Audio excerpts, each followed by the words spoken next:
Indusa, Mkaila Toleli, Centre Bravo Plante, médecine traditionnelle, scientifique, Congo central, Congolais Baseveria. Tobeti Maboko pour le doyer, Maté, pour la Mokima maladie, Centre Bravo Plante.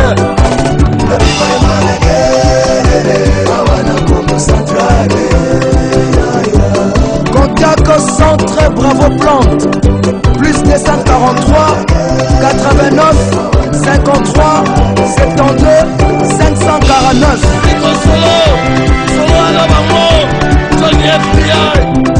Lokoloni melinga ile loyo, Lokoloni melinga ile loyo, kanisa esi kato utakina yo, kanisa esi kato utakina yo. Doda maladi. Lokoloni melinga ile loyo, Lokoloni melinga ile loyo, kanisa esi kato utakina yo, kanisa esi kato utakina yo.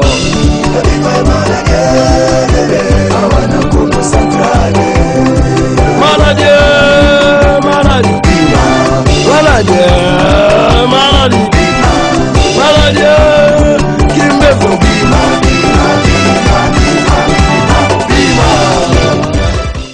Très bien. Bote ba tana ba mama mkolo malamu pe poko malamu na ba ebanso bazali kolanda biso à l'étranger sur internet na YouTube na biso ba miso bazali tongo ba miso bazali moi ba miso bazali pokwa bino nyonso ba mbote na bino pe bandeko nyonso bazolanda ngai na Sara TV Boma ba mbote na bino nyonso na kanisi tozali vraiment bien na mokolo malelo lelo tozali mokolo ya dimanche le 19 septembre mokolo ezali vraiment mokolo monene ngai le naturopathe mwana mpungu tulendo kimbangologue nazali devant microphone régie pe réalisation ya Don Pemba pe caméra ya Tragédie Bazali. Voilà équipe technique to travailler na yango na pokwa lelo pona to yekola makambo oyo to mesana ko yekola mikolo nyonso. Ebisa ba malade pe ba visiteur naturopathe Dr Jonas Ntsumbu azali déjà na boma. Ba malade oyo traitement eza en cours kisi na bino eza déjà prêt pe ba nyonso baza na malade baleka pona kozwa libiki de 8h à 12h. Notez bien, soki olingi kokutana na naturopathe, kolia pe komela maite. Centre ezwami sur l'avenue Bandalungwa, numéro 75, quartier Tadi, commune Yakalamu. Référence Wenze Yangenge. Boye malamu na centre Bravo Plante na bino nyonso. Etiami Loboko na cabinet du naturopathe. Allez, besi Kimpese, besi Lukala, besi Congo central, tout de la Timoko. Centre médecine traditionnelle scientifique Congo, Dr Jonas Congo. Dr Jonas Congo.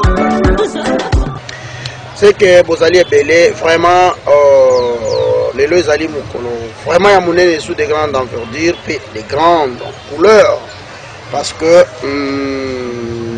ici déjà 2 ans, c'est-à-dire Moutali Bosso Tuyambaki Naboma Awawa, c'était le 20 septembre 2019. 2019, Moutali Bosso. C'est vraiment les alliés Sengomingi, il y a 2 ans de lobby, donc ça déjà 2 ans. Les alliés Moukonomounene, où ils allaient vraiment vous voyez qu'on réalise que vous allez prendre des grandes tailles, tout ça va géant. Parce que tant que tu commis à Wanaboma, tu kutaki, pe bande ko bazalaki awa, batu minene, batu bazalaki na ba pareil ya minene, bazalaki na ba matériel sophistiqué, et batu wana na mukula lelo bakima. Ba résistate, tu kutaki pe ba médecine étrangère, ba médecine chinoise, médecine japonaise, bangonio sowana, tubakimaki, bazali société. Kasi pona ko tali sa grandeur, il y a centre Bravo Plante, force Bravo Plante, tozalaki na bino na 2019 toza na bino tokontinue kozala na bino.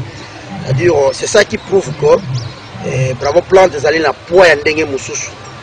Et chose grave, chose bon encore, naturopathe aza résident na boma akendaka azongaka soko ozwi na 2 ans naturopathe asali combien de tours, c'est-à-dire tosali aux alentours il y a 101 tours,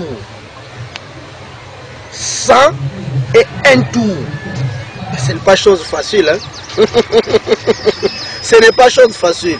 Tout le monde qui peut se touiller, tout ça, 101 tours. Même au calculer en termes de carburant, en termes de payage, en termes de pont, il faut qu'on sache que tout ça, na bolingo bandeko ya boma, pe tout ça na grandeur, pe tout ça na taille. Taille penezali ya likolo.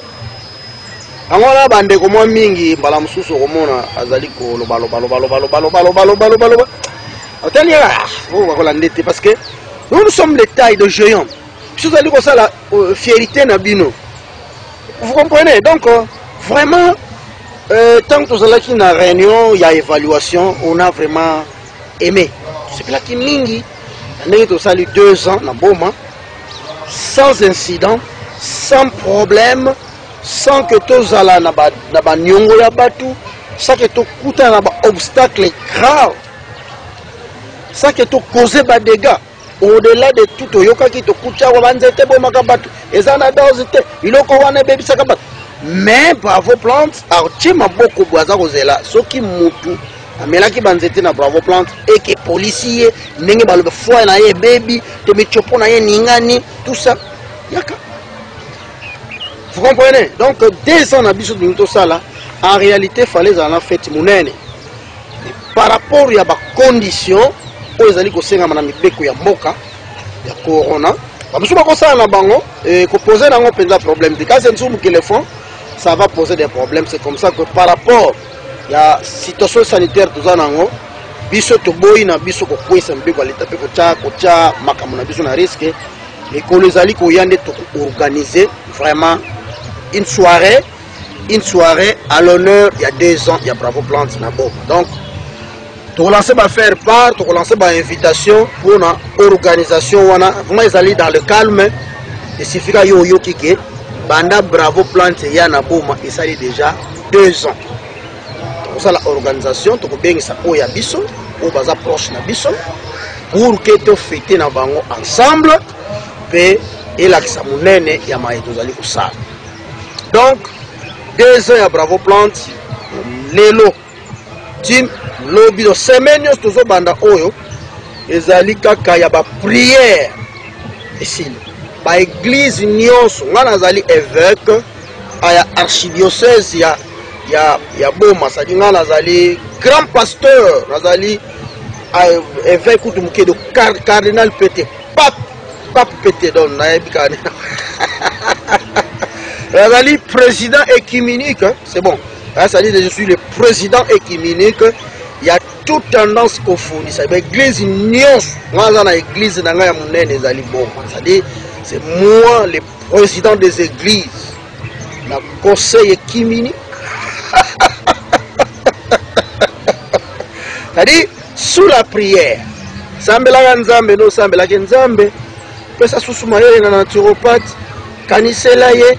Fokisa oezo zanga. Batela ye. L'église nyons. Si réellement vous allez basali Nzambe, dans le bina basali Nzambe solo solo. Charlatan, nous sommes dans l'autre côté. Mais quand je dis ça, je vois déjà que déjà maman ça ba abbé, ba évêque, ba prêtre, ba père, ba sœur, ba frère, ba pasteur, ba évêque, ba bishop, ba apôtre, ba prédicateur, ba diaconesse, ba ngunza bino tout. Tu es 2 semaines sur des prières dans toutes les églises de prière. Comme ça, en entendant cabinet et ma décision pour toute orientation, à quand pour ça la fête il y a 2 ans. Mais la 2 ans, auto vandi bandeko photos à la reconnaissance na banani pe oyo pour remercier na ba contribuer de près ou de loin. En premier lieu, remercier d'abord ma malade à Bravo Plante. Si kanyon so bozali, ba onyo so baligaki na Bravo Plante, ba zwaki traitement, ba zwaki bakisi, ba melaki bakisi, ba ndeko nyonso wana o pe bayaki, basali les bons mais biso to sali traitement ba foutu quelque chose pour faire progresser centre. Vraiment félicitations bisika nyonso bozali, ba mbote na bino, bénédiction na pesa bino na suka.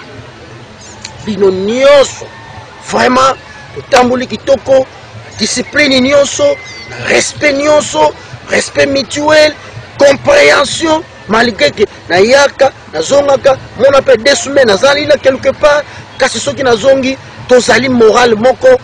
Vraiment bino nyonso bisika bozali, bénédiction, bonne santé, santé malamu, santé belé, vraiment ba longue vie na bino. Pour ndenge tofandi na bino, tofandaka na bino, tozali na bino, ça a créé une grande famille de compréhension, ça a créé une grande famille d'amour. Ozala na mbongo, oya na mbongo te, Bravo Plante va toujours te servir. Bino pe lisusu, o fosala effort, o pesa biso mike wana, vraiment totamoli très très bien dans l'ambiance, dans l'harmonie. Nzambe na ngai akotika bino te na santé na bino ba o bazali guéri. Tika guérison ezala maintenue, ezala kaka ndenge wana e bouger lisusu te. Oyo pe bazaki na problème mabota, tika mabota ezala maintenue e kata lisusu te. O bazaki na problème prostatique, ba sonde longwaki, tika kaka ezala maintenue masube kanga lisusu te. O bazaki na ba hémorroïde, ba rhumatisme, ba bikaki, tika stabilité de vos corps, ndenge bomelaki bakisi wana, bo continuer kozala stable, bo zala vraiment malade. Abande kopé musuzu bazali na kati ya ndako bazali ko réfléchir fana comme pas ya nsumbu ko banga te sateke na 2 heures tokangi centre continue ko évoluer à extension malembe koyoka ko banga te koyoka mutema pasté comment na Bravo Plante ou landa traitement na yo sika connaisseur sika maestro sika grand maître azali kasipe. Na moment tovandi na boma awawa tozalaki na bénédiction ton encadrement na sécurité ya administratif ya bakambi ya ville tokutani na obstacle mon côté oye koki ko embrouiller situation to une complication administrative da directement vraiment ba bénédiction ebele na ba félicitations na ba mbote ebele la maire de la ville ensemble à conseil de sécurité FARDC, la police, ANER, DGM, en tout cas, ensemble à conseil de sécurité urbain, si Kanyo Sobozali, là, na Betty Pena, c'était Makasi, vraiment, on est en collaboration, en parfaite relation avec les autorités urbaines, Oyo, Bakotunisa Gansumbute, Oyo, Bakolandela Gansumbute, Oyo, Bazali, qu'on continue à assurer sécurité, Yansumbu, pour continuer à assurer encadrement. Yansumbu, c'était là vraiment, c'était très bon. Si Kanyo Sobozali, le FARDC, colonel Redoka, commandant, tout ça, il y a DGM, ma mère de la ville, vraiment, félicitations Nabino et bénédiction Nabino, si Kanyo Sobozali, Tika, pour tous les noms de Nabino, et c'est que bénédiction finale est dans la souka. Et bande qu'on a biso ya presse tout tamboli sous malam pendant 2 ans na ba chaîne partenaire et ba chaîne auto likaka moi mingi là on voit Sarah TV très bien tout tamboli malamu malgré que tu toujours ko benda na pona makambo SNL na ko pesa ba mabe ya SNL na suka RCB notre chaîne partenaire to vandi na ye to za na ye ensemble pe bande ko ya Wombula to likaka pe kuna vraiment la chaîne wana ezala stable et kaukate ezala na seko ezala ba moyen ezala vraiment dans la quiétude donc vraiment la performance et la bénédiction longue vie na ba promoteur longue vie na ba bato sala kuna santé malamu na ba travailleur pour que vous continuez à servir parce que parmi les chaînes qui ont accepté biloko oyo finga maka biloko oyo chola maka mais du moins et les cas na ba chaîne na bango ça c'est quelque chose d'extraordinaire qu'on ne peut pas oublier.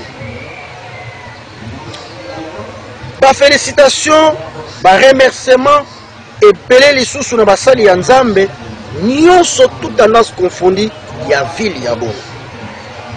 Bien sûr que ngai na sambelaka te naza ni chrétien, ni croyant, ni nzila Congo, ni nzila mpulusu, ngai nazali croyant simple. Oyo azali kaka ko croire. Na Nzambe ya mpungu oyo asala alliance na ba ancêtre na biso pe na ba santu nyonso oyo babunda pona to babundisa colonisation. Au-delà de tout, on a du respect na ba pasteur, ba évêque. Et nous avons senti aussi le soutien de tous les pasteurs. Évidemment, il y a des pasteurs, tellement ils mais les vrais pasteurs, il est tenté de nous redresser, de nous recadrer. Pasteur Nyoso na boy kotanga bino ba pombo ba évêque ba porte ba obatini langa ba message de félicitations, ba message d'encouragement, obatini langa ba message ya bolingo, ba évêque ba porte. Je sais que Binonyos Bangunza, prophète, en tout cas, on a tellement liste Zamulaï, mais ici, Kanyos Bozali, félicitations à Bino, collaboration, au Tambolina Bino, vraiment, c'est très, très, très, très bien. Nos félicitations et qu'il y a une zone de santé urbaine, il y a Villa Boma, en tout cas, Banana Mukambinango, superviseur, tout le monde, Tamboli Malam, Vandi Kitoko. Il n'y a pas des incidents, il n'y a pas de choses à dénoncer, il n'y a pas de choses à dire, des mauvais, parce qu'on n'a pas eu de tracasseries administratives, on n'a pas eu de tracasseries. Vraiment, on était très bien avec Mfumu Kennedy, on est très bien avec Mfumu Kennedy. Il n'y a pas de problème, il y a l'encadrement. On a reçu même des invitations venant de la part des zones de santé. Oh, il s'agit que et puis ça bise sous encouragement et puis ça bise sous vraiment très très bien. Là c'était très bien et directement ma corps soignant. Oh yo ba monana été ba côté na bango kana guerre na bato bukoko. Mais cette fois-ci avec la sensibilisation, on était bien, on est bien, on travaille en collaboration et vraiment docteur il faut voir là-bas, hein? Ça dit par exemple la collaboration des docteurs Ngoyi, peut-être mais il y a des gens qui viennent des docteurs Ngoyi, qui docteur Ngoyi a conseillé ça. Il faut voir un peu les naturopathes, c'est un peu de voir dans la tradition qu'est-ce que ça va donner. On a reçu aussi docteur Sami, on a na mona na misu boite mais batu oyo ba wuti pa inaye par rapport à la maladie bazalaki nango oyo ezalaki directement na traditionnel ba non et c'est un peu avec la médecine traditionnelle ce qui tokotane toko et ba là nous devons être très très très reconnaissants. Pourquoi pas docteur Fidèle qui nous a travaillé en collaboration biso pe na tour na biso ba kaming pe to monaki bakamoko pe prostatique oyo ezalaki cancer ya makasi on a renvoyé na docteur wana naza kotakila bino ba pancite moko très avancé ba hernie moko très avancé. On a vu que pour ne pas tarder des choses on a renvoyé na bango pe cette collaboration bango ba yebi ngai te, je dis bien bango ba yebi ngai te vraiment mona nga bango te bon c'est ma bango ba yebi ngai par rapport à télévision, par rapport à ba témoignage, mais ngai personnellement nayebi bango te mais naza koyeba bango à travers ba masolo oyo bato bazali koya pa na ngai bazali kobeta na masolo on était c'était baza tellement ébélé c'est difficile na tanga pe bino nyonso ande kopé ya ba corps soignant ba infirmier ba médecin du moins de ce côté là par rapport na bisika to leki déjà ici on n'a pas rencontré des guerres avec le médecin avec des consorts et tout le médecin et c'était bien il travaille en collaboration mais d'une manière générale Bravo Plante n'a pas connu des bras de fer comme il est connu dans le Congo central. Lui entre toujours en guerre avec des professeurs, avec des grands docteurs. Quand il dérape la logique des choses, les naturopathes entrent en guerre avec ce genre de choses. Ah ouais, on n'a pas connu ces choses. C'est ça qui m'a fait réfléchir la fois passée dans l'Obagi Yango. On a des médecins responsables, conscients dans la ville à Boma. Il faut faire vraiment confiance dans le système sanitaire. Tant que malgré qu'il y a des difficultés, mais ici, il y a des médecins qui ont une compréhension par rapport médecine traditionnelle. C'est ce que moi j'ai constaté ici. Parce qu'il y a un Kimpese, comprenez qu'il y a des professeurs d'université Oyo Bazam sous Ozare. On a porté plainte dans le comportement. Hein? C'est-à-dire, tout le monde guerre que je vous apprends. L'institution de y mettre dans la cour d'appel. Donc, comprenez, guerre, il y a le lengeni. C'est-à-dire, on a passé des tripés, des parquets de grande instance, tribunal de grande instance, parquet général, cour d'appel, parquet général, cour d'appel, tribunal, auditorat, beaucoup de choses. Hein? Beaucoup de choses. Depuis 2016 jusqu'à nos jours, des guerres. Avec la zone de santé, des guerres. Avec les médecins, des guerres avec l'hôpital. Donc, ce comportement-là, ici, il n'y en a pas. Donc, nous sommes bons. Très, très bien. Chacun fait son travail de l'autre côté. Tout ça. C'est ça. Donc, vraiment, là, de ce côté-là, il y a des infirmiers, des docteurs, des hôpitaux. Très bien. Gardons moral. Nous sommes ensemble. Nous sommes coopérants. Oh, vraiment, on a tout très très bien, très bien. Alors, les grands problèmes n'a il n'y a pas ces alliés SNEL. Parce que SNEL, le matériel auto yaki nango, to et baby, c'est yenda bomi yango. Yenda bomi ba matériel wana, na courant na ye ya jet de lumière. Donc, ba ordinateur et baby, ba Molinex et baby, pareil moi mingi et baby biso par manque de stabilité il y a courant SNEL. 15 000, 6 000, coupure générale, coupure sentimentale, coupure loyenge, coupure il y a loyenge na bango kaka. Donc là SNEL, vous devez travailler pour stabiliser courant boyoka personne. Au 21e siècle, bana babota mena de l'estage, bakoli na l'estage, balingi bakufa na de l'estage. Pendant que les ingénieurs sont là, vous n'arrivez pas à relever les défis de stabiliser le courant. Donc, le courant est à 24 heures sur 24 heures. Vous avez Sony SNEL. La fois, on a la direction provinciale, la salle constant à combien vous avez une signature. À répondre, on a une procédure pour rétablir le respect dans le ça c'est inadmissible. Inadmissible. Au cours de 11h, va arriver à 6h, Bokati. Après 10 minutes, Bozong ici. Après 10 minutes, Bokati. Ça c'est quoi? Faut vous rassonner. Pour des fois, vous démissionner. Vous avez tué des ordinateurs de tout. Tué des ordinateurs de tout. Et mon appareil a connu des problèmes. Mon Linux, c'est tout ça. Parce que pour les stabilité. Pour les stabilité. Alors, Babiloko Oyo, à Kimpese, on a entré en procès avec SNEL. Madame Kambalo Lenge, na bino wana kata. Mais awa, na boya ki kaka ko bino la température wana, atika bino ndenge. Mais je sais que la ligne Oya na ngenge, si vous allez continuer à couper du courant comme ça, et que Biloko continue à beba, c'est que on va rencontrer les avocats de l'SNEL. C'est là où vous voyez parce que vous êtes vraiment désolé. Ligne ya ngenge ya qui a un problème. 15 000, 6 000, 10 000, tout ça. Ça c'est quoi? Donner le programme, il y a bien, tout s'adapter dans le programme, sans pourtant bousculer le programme, tout y a battu. Donc les appareils d'un souvent connu des problèmes, SNEL, tu travailles, mais vous avez tué nos appareils. Donnons ça. Si vous avez montré un malin, vous pouvez en aller, docteur, l'appareil, on est là, il faut vous foutre, les grands problèmes de côté, nous avons perdu des appareils par rapport à SNEL, mais dans le biboye, il y a un coma, direction provinciale, il copie. Mais de ce côté-là, tant que nous sommes des humains, pour changer des ingénieurs, travailler, pour faire un conseil, qu'est-ce qu'il faut faire pour stabiliser le courant? Sinon, c'est la honte. Nombre d'ingénieurs et Zakuna na SNEL, vous n'arrivez pas à stabiliser le courant. Ça, c'est grave. Un succès dans la donc, maman, parce que Nabiso et Yeka Kosukela na SNEL. Mais nous avons bien travaillé.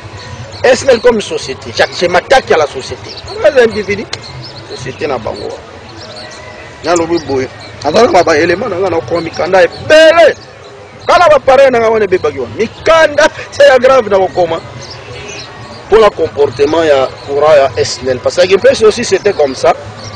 Mais quand je me suis soulevé contre SNEL, on a pris toutes les dispositions. Donc c'est un peu ça. Ici, SNEL a posé des problèmes. Mais nous travaillons toujours ensemble. Donc, ensemble, il y a la population à Boma, Tamboli Mala. Vous allez bien, vraiment, il n'y a pas de problème. Et Bravo Plante, ces années, toujours la extension. Et nous avons travaillé pour que l'école réellement centre. Le processus est allé moulaï pour tout comme à niveau il y a centre. Voilà, Bataba Maman et c'est vous allez à Bisso parce que tout ça 2 ans à Boma sans problème. Et c'est vous allez à Bisso parce que tout ça à Boma avec 80% de réussite. Tout va à Boma, tout créer des dégâts, tout créer des problèmes dans les autres badoutés. Et c'est mon Bisso ils allez à Moana. Et vous allez vraiment satisfait de la qualité de travail au Tosali, la Katia Ville à Boma. Et chacun de nous a là à réfléchir. Nini susa pour tout le monde. Alors on a dit que lobby, tant que tu as la tongo, tu as la joyeux anniversaire, et à Bravo Plante, dans le lobby, il n'y aura pas de manifestation.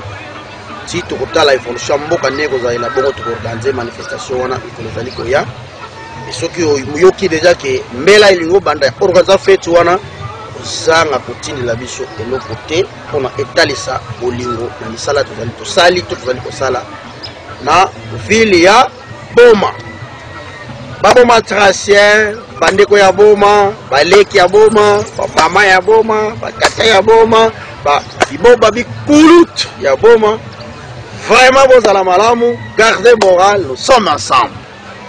Voilà, Bataba Maman, tous voilà nous moi et le mot boué, tout joué, mouké, tout joué. Si ma go joué les lots, tu travailler l'ambiance, la fête, toujours fêter et puis c'est comme ça qu'on kende. Tout le nous, moi ambiance bon tu reçois.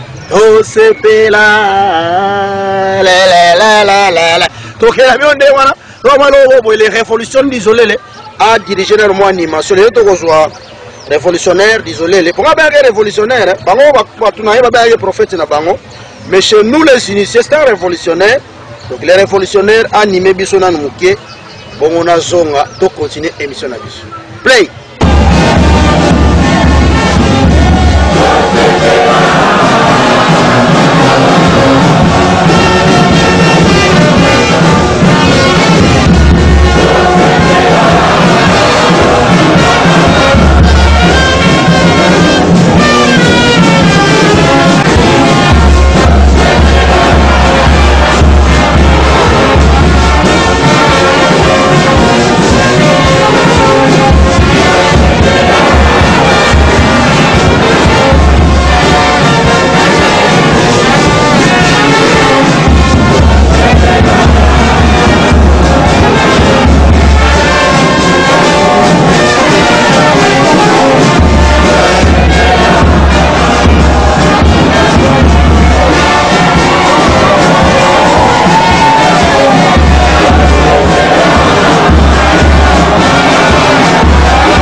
Merci beaucoup, Batata ma maman, pour ce pélicote la révolutionnaire.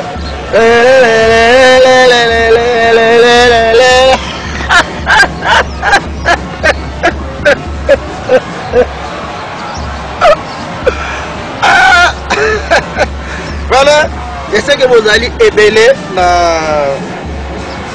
un année où il y a une émission, vous avez Hollanda. Pendant une année, vous avez une fête. Alors, déjà fait, on dit que ça la joue, on faut vous isoler.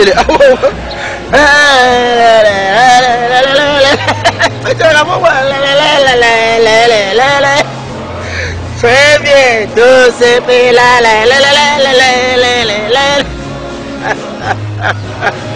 et on va faire photo c'est gars. Allez, faites un nom mode parce que vous allez bêler. 203 mbote na yo, 575 mbote na yo, 580 mbote na yo, 925 mbote na yo, 703 mbote na yo, 203 mbote na yo, 354 mbote na yo, 997 mbote na yo, 870 mbote na yo, 406 mbote na yo, 945 mbote na yo, 842 mbote na yo, 469 mbote na yo, 551 mbote na yo, 203 mbote na yo, Blaise Poba mbote na yo, 703 mbote na yo,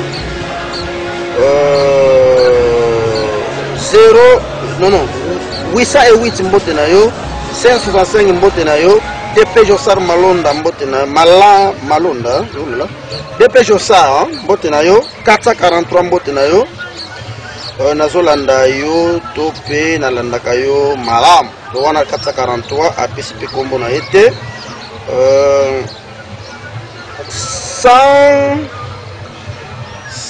117 mbote na yo, 987 mbote na yo, 860 mbote na yo, 469 mbote na yo, 987 mbote na yo, 551 mbote na yo, 854 lisusu mbote na yo, 272 mbote na yo, 838 mbote na yo. C'est lui, c'est qui? Bonjour docteur, je suis au centre. Quel centre commercial? C'est David Kalala. Merci beaucoup mon frère Kalala. Comme il a dit ça, Maman Charlotte, il y a centre, il y a Banner SS. Alors bonjour naturopathe. Maman Charlotte, centre Drepano. Ye mama wana malamu zali encadré bandeko ya SS kuna na Kondo, je crois bien c'est Kondo hein. Mbote na yo maman Charlotte, amoni message au komeli ngai mais bon joyeux anniversaire au comité. 602 mbote na yo amoni ce message za awa. Bonsoir docteur, okosalisa biso te. Osalela biso ata moi ba livre pona ba enseignement na yo wana poto somba. S'il vous plaît, c'est Jean Landou, juste un étudiant de un étudiant à l'ISTMG. Donc ISTMG Boma. Étudiant Oyo ndeko Landu, ndeko Jean Landu azali étudiant na ISTMG na Boma, na ya Boma awa, yaza ko solliciter maïman surtout sali comme enseignement, ezala na moi petit livre, yepo na ya moniango surtout sali yango eza vraiment isali simunene ndeko Landu, ba moyen kaka. Idée pesa zali ya bien mais il faut ba moyen so tozui. C'est à partir de ces moyens-là que vous yebani toko sala. Merci beaucoup na idée na yo. Baba livre de la maquette, c'est salema kala. La maquette dans la kuna. Et pour dupliquer ça nous pose des problèmes. Très bien. 509 mbote na yo. 119 mbote na yo. 829 mbote na yo. 028 mbote na yo.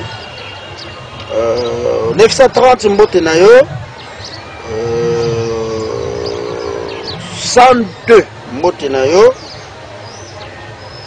390 mbote na yo, 571 mbote na yo, 191 mbote na yo, 379 mbote na yo, 085 mbote na yo, 778 mbote na yo, 531 mbote na yo, 302 mbote na yo, 444 mbote na yo et 665 mbote na yo. Voilà, bandeko bazali belé sur Facebook ou na kotanga bazali belé. Continuez à nous envoyer des messages na bino. Continuez à nous envoyer vox na bino. Bossa na te émission pesali en direct na YouTube, bazali golanda, c'est-à-dire vous allez peine bien. Très bien. Donc, regardons moral parce que tous allez na mukolo ya fête, mukolo munene oyo ezali pena ya ambiance, zo senga vraiment. Nous allons elongi ya esengo parce que pour réaliser exprès le lenge oyo Etiami Loboko na cabinet du naturopathe. Communiqué du centre Bravo Plante. Centre Bravo Plante azali koyebisa ba malade pe ba visiteur naturopathe Dr Jonas Ntsumbu azali déjà na boma. Ba malade oyo traitement eza en cours, kisi na bino eza déjà prêt, pe ba nyonso baza na malade, baleka pona kozwa libiki de 8h à 12h. Notez bien, soki olingi kokutana na naturopathe, kolia pe komela maite.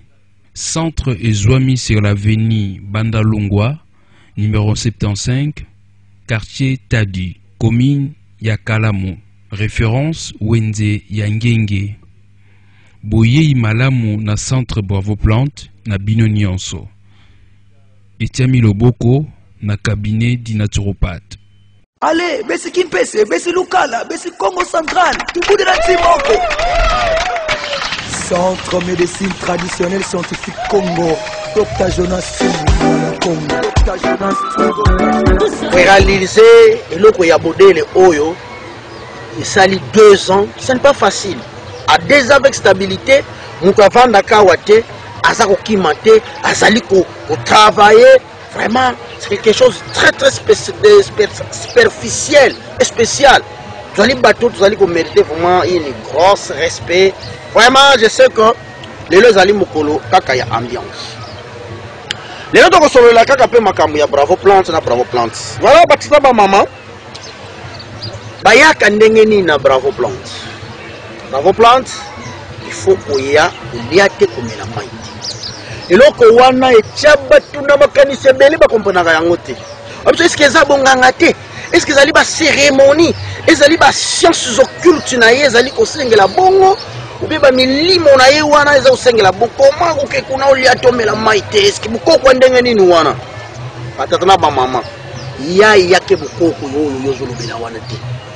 Ezali bukoko simami na un savant, un concepteur des produits, un maestro, un maître, quelqu'un qui connaît une partie en médecine et quelqu'un qui connaît faire de médicaments.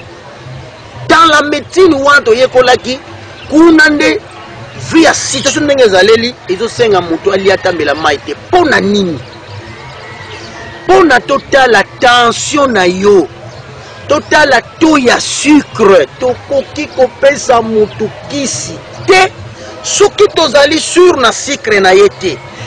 Na hôpital bakosa na bango, bakosa na bango basali na bango pesika bakisa batala. Mais chez nous au Bravo Plante, okoki jamais koleka na traitement complet sans passer par kota la glycémie, kota la tension, pe kota la motema lolenge nini ezali ko fonctionner.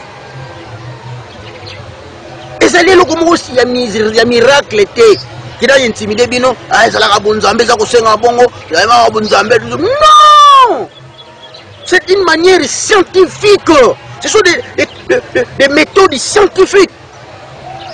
Tango ye ko liate parce que sucre pona ko tala ngo ezo senga te olia.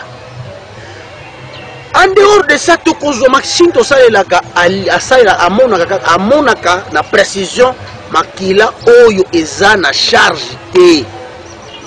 C'est-à-dire des conditions senga oliate. Makila oto chekaka wana ekozala fezala agent, pe sucre pe fezala agent.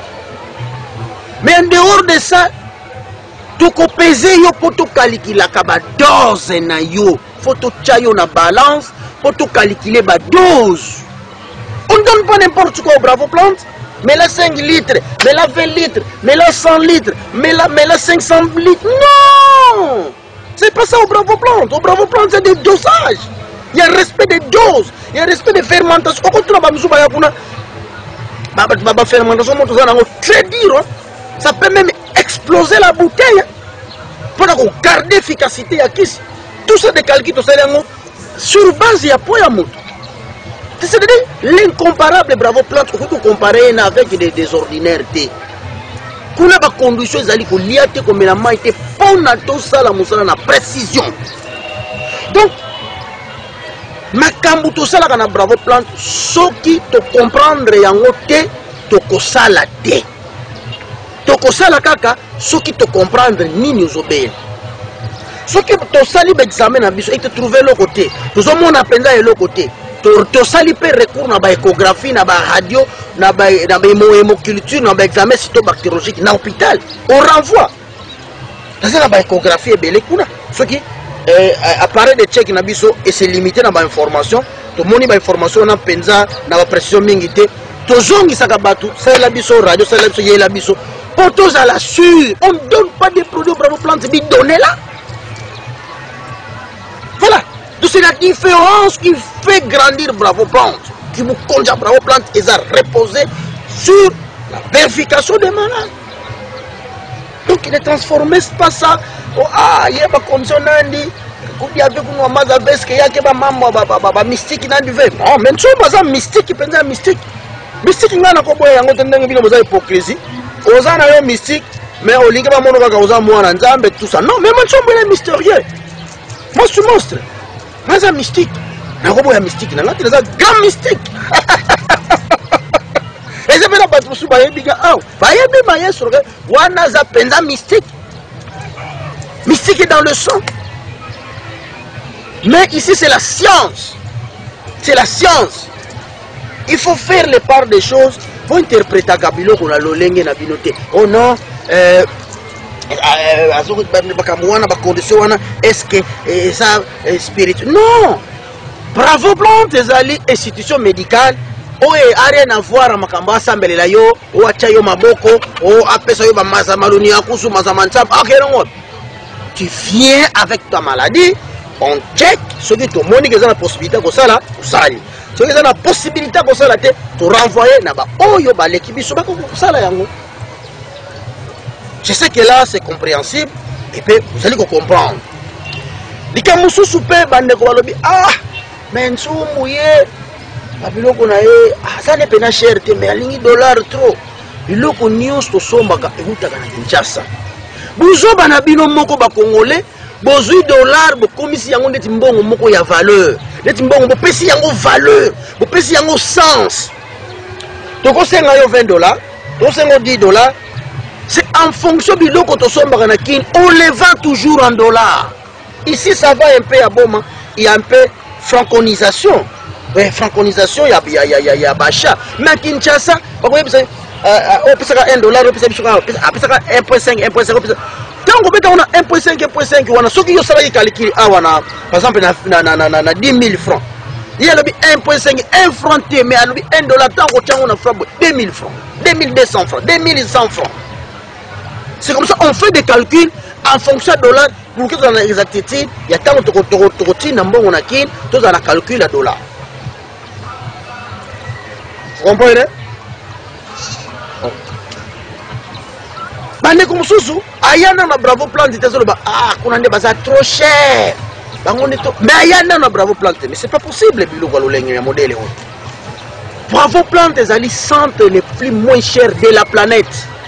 Cher ami, sincèrement, makamto sala kawana Bravo Plante soto sengela ngo mongo pena ya mbongo bele ngaimbe na koko tambla na ba range offert na ba navigateur. Vous comprenez na kaka bar nando kata 3 maladies. Prenons comme prostate.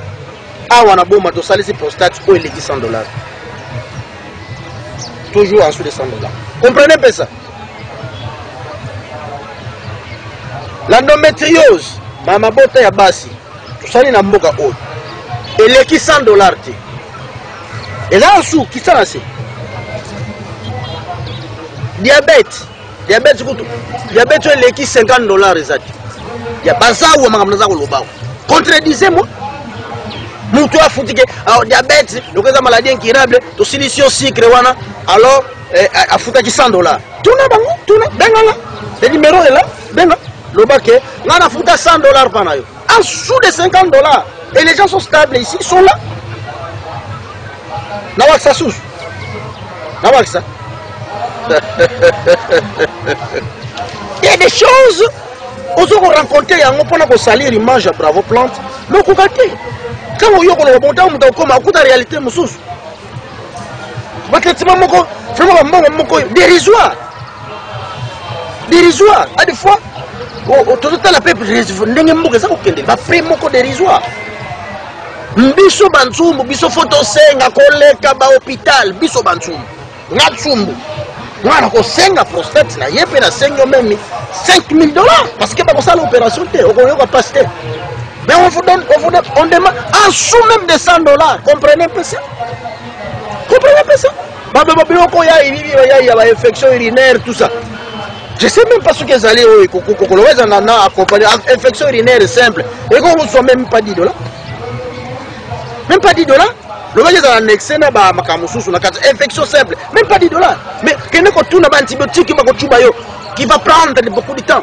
Et en temps, c'est combien? Juste quand tu as un docteur à 5 ans. Mais les filles sont baillants.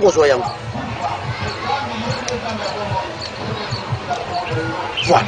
Donc, maman, yoka wana, ça cher, ça boy. Ce qui peut nous aller cher, mais tout ça les 2 ans. Donc, nous sommes bons. Pour bangater, tu vas ça cher, tout ça. Je dis bien. Dernier au centre, ezali prime naba hôpitaux na sangisi naba hôpitaux naba buko ezaba sana lobite babilongo banzela za plus mais ezali pena centre mutaleki lobike ngai nazali docteur ngani naza médecin traitant au traité partie bon ezali plus moins cher que Bravo Blanc ezali te alors biloko comme eza na dose ezali protéger ezali surveiller bibela melate et okomela ba biloko wana ekotika la kosala na effet secondaire te. Comprenez un peu ça. Comprenez un peu ça. Et au Roya, on peut faire dans condition normale. On coûte ordre, on coûte respect mutuel.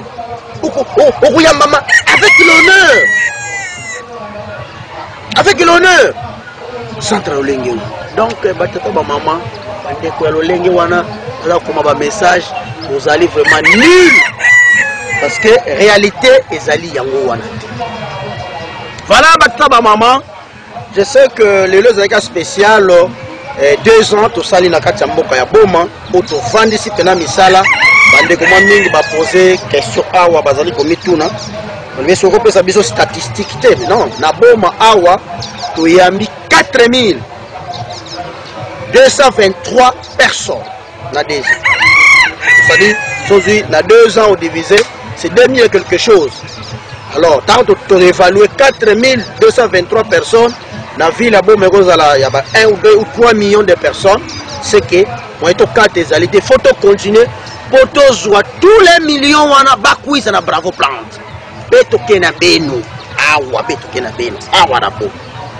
Donc le reste tikali faut benu kuiza. Kana benu kuiza be mume kwenda be. Muke na bo. Tongela bino pena ndako ya bien centre bien na kosomba lupangu na vandi pena au.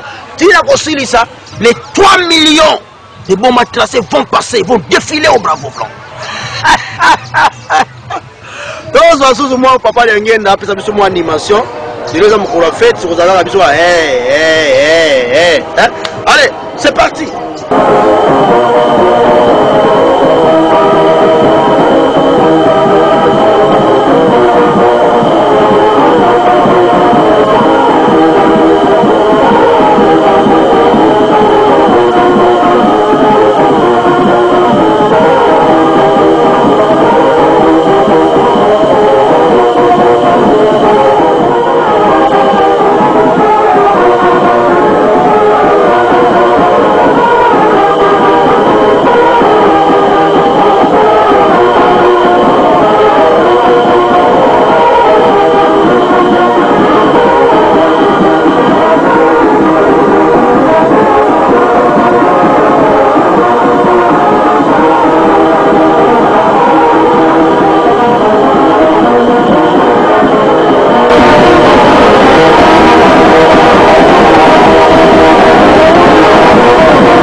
Maman, totali papa d'angenda animé. Si on a besoin d'aller bas d'angendiste, besoin de mona d'angenda. To chama loboko pa ya d'angenda. Alobela biso makambo na litoi. D'angenda wana oya bagimbangiste wana. Biso bansumbu, biso ba petit na e. Biso to ba d'angendiste. Landa tata wana asufla biso makambo na litoi biso bansumbu. Apesa biso elembo. Biso elembo pa d'angenda. Ngeye muntu anene unakala Dangenda qui me dit ça na litoi. Akitisi monoko na litoi a soufflé ba makambo pe. Est-ce que c'est Kimbangis? Non, tu ne peux pas être Kimbangis pour aller faire quoi? Tu ne peux pas être chrétien pour aller faire quoi? Tu ne peux pas être musulman pour aller faire quoi? Tu ne peux pas être bouddhiste pour aller faire quoi? Tsumbo, il est moins en pongu tous les. Mais en même temps, en lui, il incarne beaucoup des esprits, des grands esprits, notamment Tata Dangenda. Papa, c'est ça. Et là, mon a fait, ma fanfare au bêta ma casse. Voilà, bataba maman. Bande ko belé bazali ko mi tungisa les sous likambo. Oh, bravo plante, ça traite bien. Quasi traitement na 15 jours, 21 jours, 18 jours moulaï. Non, ndeko na ngai ko linga ko mela biloko ya brutalité. Moulaï va concentrer biloko ni soit na moulaï. Mais c'est faux. C'est con. Biso tozali chaque likambo oyo yebisi ngai ezali na kisi nango. Ezali na makisi mususu basangisaka yango te banzete musuke ozwi ai osangisa par exemple na nzeta manga. Non! Et vous créez poison. Bandeko mususu peut-être bayebi te, mais nous sommes des connaisseurs. Nous sommes des connaisseurs, on connaît ce qu'on fait. On n'a pas le temps de faire de n'importe quoi. La situation se présente par exemple, et ont une intervention pour son manga, et une intervention à aïe. Or, aïe n'a pour son manga, on fait quoi? On vous donne d'abord les produits pour son manga, ce qui est sili, on vous donne, oh, il y a aïe. Donc ça dit, c'est comme ça que la brutalité de traitement se passe, n'a pas norme, malembe.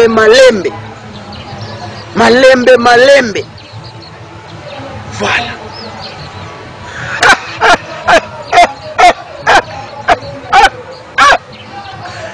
Traitement na biso ezali ya kitoko ya malamu oyo ezali ko respecter toutes les normes et les conditions possibles. Je me fais comprendre? Ça va? Ok. Donc likambwana et batu bazo de comment non, c'est ça. Voilà. Alors, patata ba maman, je sais que les trois préoccupations to pesibino, traitement na biso ezali ordonné, ezali organisé, ezali planifié, ezali dosé, ezali surveillé pour nabino bozala malam. Ayango, pour pesa les choses confiance na Bravo Plante, pour se prendre Bravo Plante, pour sala penza, coller, tozali kozela le 2 millions restant wana oya na Bravo Plante après tout longa. Communiqué du centre Bravo Plante. Centre Bravo Plante azali koyebisa ba malade pe ba visiteur. Naturopathe Dr Jonas Ntsumbu azali déjà na boma. Ba malade oyo traitement eza en cours, kisi na bino eza déjà prêt, pe ba nyonso baza na malade, baleka pona kozwa libiki de 8h à 12h. Notez bien, soki olingi kokutana na naturopathe, kolia pe komela maïté. Centre ezwami sur l'avenue Bandalungwa, numéro 75, quartier Tadi, commune Yakalamu, référence Wenze Yangenge. Boye Malamu na centre Bravo Plante na bino nyonso. Etiami Loboko na cabinet di naturopathe. Communiqué du centre Bravo Plante. Centre Bravo Plante azali koyebisa ba malade pe ba visiteur. Naturopathe Dr Jonas Ntsumbu azali déjà na boma. Ba malade oyo traitement eza en cours, kisi na bino eza déjà prêt, pe ba nyonso baza na malade, baleka pona kozwa libiki de 8h à 12h. Notez bien, soki olingi kokutana na naturopathe, kolia pe komela maïté. Centre ezwami sur l'avenue Bandalungwa, numéro 75, quartier Tadi, commune Yakalamu, référence Wenze Yangenge. Boye Malamu na centre Bravo Plante na bino nyonso. Etiami Loboko na cabinet di naturopathe. Allez, besi Kimpese, besi Lukala, besi Congo Central, tout bout de la Timoko. Centre médecine traditionnelle scientifique Congo, Dr Jonas Congo. Tozali kotungisa yo, tozali malamu te, makambo ezali kosimba te, ozali malamu te. Comment na Bravo Plante naturopathe zali kozela yo oya na Bravo Plante po ete ozwa kisi na yo ya solo avec précision. Ndenge to lobby matondi mingi na bino nyonso bo olandi biso matondi mingi na bino tofani na bino tozongisa ba remerciement ebele tozongisa déjà ba félicitations ebele ndenga ye na kochela bino mwafilo yembo muki ambiance ya Tata Onda tangu bukulanda Tata Onda mukie nde na boya et puis na kochikila bino Tata Onda tina suka ye a clôturé lelo eza mokola fête tokena bino lolenge wa to wana malo mo Tata Onda. C'est parti.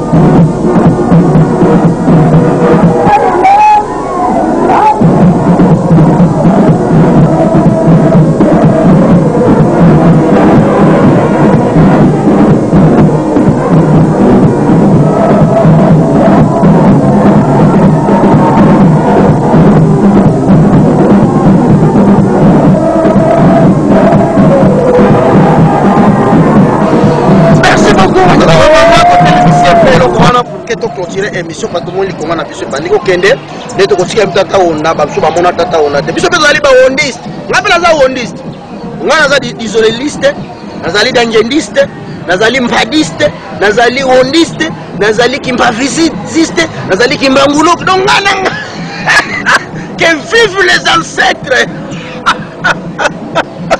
On compte dans confusion oh nani sikoyo ye moto yo bobo ah Tony Tata Onda to la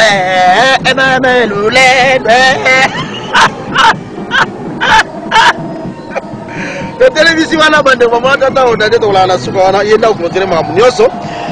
Merci beaucoup na bino bolandi ngai matondi mingi na bino nyonso bo sepilé na Bravo Plan na 2 ans vraiment ndenge na lobaki bino nyonso ba malade ba guérison malam nazali awa na boma mukona okende yebani nanu te nena yebisaki bino de 18 jours tuzana no mikolo zananu yaka de 8h à 12h nazali kozela yo mutu asika kolia te komela mai te ata mutu akala peut-être ko un examen boka sona confiance ngai wa bino nazali awa Bravo Plante kokufa te bendele pela kaka kikakala kaka betoke awa maestro azali awa c'est que même to kotinda mutu akovanda awa tozawa kokende te tokolala wa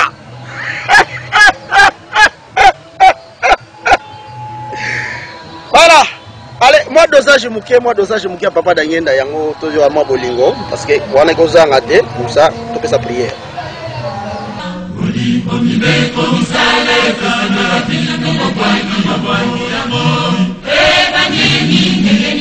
Maui na kulubaka yango nde izali kanyi na biso. Bolingo mibeko misala.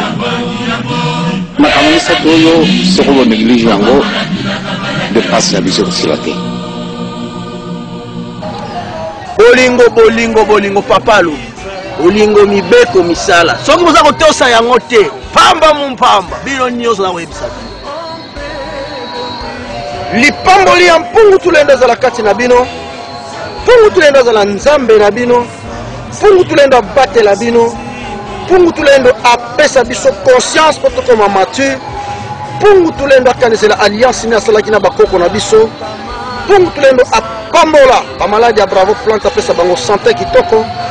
Mpungu tulenda apambola bakonzi ya mboka oyo. Mpungu tulenda amona bana ya boma. Atelemisa bana ya boma batelema pona batonga ville na bango. Afongola mitu ya bana boma pona bazwa courage ya kolobaka non na makambo ezanga tina pe bazala to senti na bolingo pona ko développer ville na bango. Mpungu tulenda akanisela couche sociale ya moko na misala zali ko sala oyo bazali ko luka ko sala afongola mitu afongola banzela. Mpungu tulenda zali nzamba salaki alliance na bakoko na biso ye akanisa mboka oyo na bamakama nyonso koyaka na mboka oyo apasi memaka milimo ya bato tika ete mpungu tulendo azala afongola nzela pe akanga banzela nyonso wana pe apesa nzela ofe pesa solution. mpungu tulenda batela centre bavo plante ya boma mpe baye banso bakoya na centre bavo plante bazala ya kopambwama mpe bazwa kisi na bango lolenge esengeli na nzela na ye kaka mpo yenda akeli makasa na banzete biloko nyonso akosalela ezali bénédiction na ye manso nasengi yango na nkombo ya komba na nkombo ya lito na nkombo ya pasi ya bangunza na nkombo ya pasi ya batindami na nzela atataki mbangu mobikisi na biso tika maso masengami mazala ya kopambwa pamba te esengami na kondima na nkombo ya nzambe na biso mpungu tolendo esalemi na lolenge en tout cas bolikia na nzambe na biso mpungu tolendo bapriere na biso ezala adresse na mpungu tolendo po tozali na nzambe mosu akokosalisa biso te nkombo na ye mpungu tolendo mpe mobikisi oyo atelemaki mpona kobuka konza domination ezali tataki mbango en tout cas natikili na mboka tata onda asilisa animation tina suka bongo tokomona tozali koya joyeux anniversaire na bino za kozela yango ezali bienvenu bandeko nyonso bapesi mpe bajoyeux anniversaire nzambe apakola bino donc mpemba azalaki na réalisation franchili mpe ezali na caméra ngai moko lekimba boloko nazalaki mwa microphone kotikala malamu tokomona tozali koya